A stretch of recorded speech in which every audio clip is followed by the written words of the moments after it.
Ladies and gentlemen, if you could find your seats, please, for a second half that promises to be extremely strange. I'd just like to point out that there are explosives on the stage. So I'm scared already. Yeah, please don't throw fags at me because I'm scared.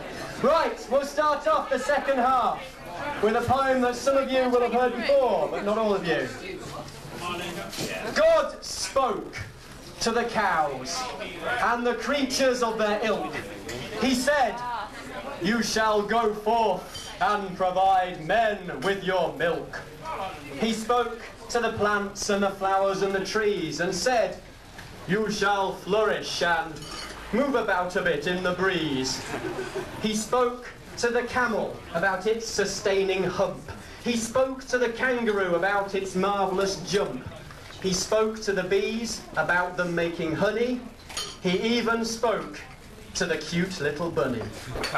Then he turned to the wasp. "So, wasp, what exactly do you do?" The wasp was a little nonplussed at this request. He started trying to think of the things that he did best. But then God, in a voice terrible and loud, shouted at the wasp above the noise of the crowd.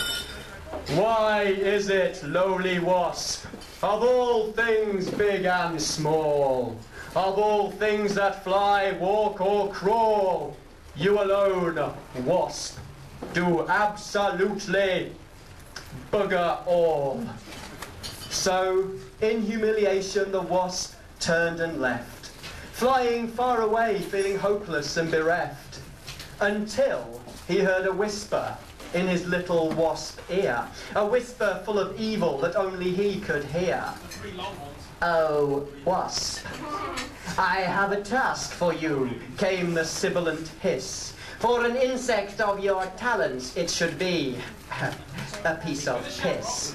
From now on you shall obey only me. From now on you shall become the devil's bee.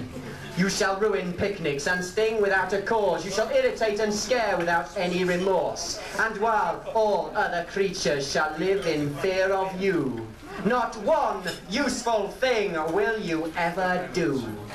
Cursed and reviled shall be the name of wasp, and there won't even be anything that rhymes with it." So the next time you wonder what the point of a wasp is, remember the voice with the sibilant hiss. For the wasp to this day remembers Satan's decree. For the wasp is the devil's bee. Thank you. Well, I'm going to read you a little poem. This one's called An Apology for a Poem, and it's about a man called Mr. Sorry, and some of you might actually know this person. One day, a man bumped into Mr. Sorry in the street. The man grinned politely and then nodded with a smile as Mr. Sorry grovelled in apology. "I'm terribly sorry," cried Mr. Sorry. "Don't mention it," replied the man as he turned to leave. "No, really, I am extremely sorry." "That's all right," said the man, as he tried to free himself from Mr. Sorry's grasp. He said, "I'll have to go." It's God, bloody hell. "I'll have to go, or I'll miss my train." "Oh, have I delayed you? I am sorry," said Mr. Sorry. "I must apologise, how careless of me." "No, really, I have to go," said the man, a little firmer now. "Oh, and now I've made you angry. I'm so sorry," cried Mr. Sorry in horror. "No, I'm not angry," said the man angrily. "Just stop saying sorry and let me catch my train." "Oh, I'm bothering you with all this apologising. I really am sorry for saying sorry so much. How can I ever apologise enough?" The man seemed to flinch, and a nervous tick came to his eye. "Stop saying sorry," he said with a dangerous smile. "Sorry," said Mr. Sorry contritely. "Right, that's it, you bastard! And pulling from his pocket a gun, he thrust Mr. Sorry against the wall, put the gun to his head and said, "Right, you! If you apologise one more time, I'll blow your fucking brains out!" There was a long silence, and time seemed to stop still.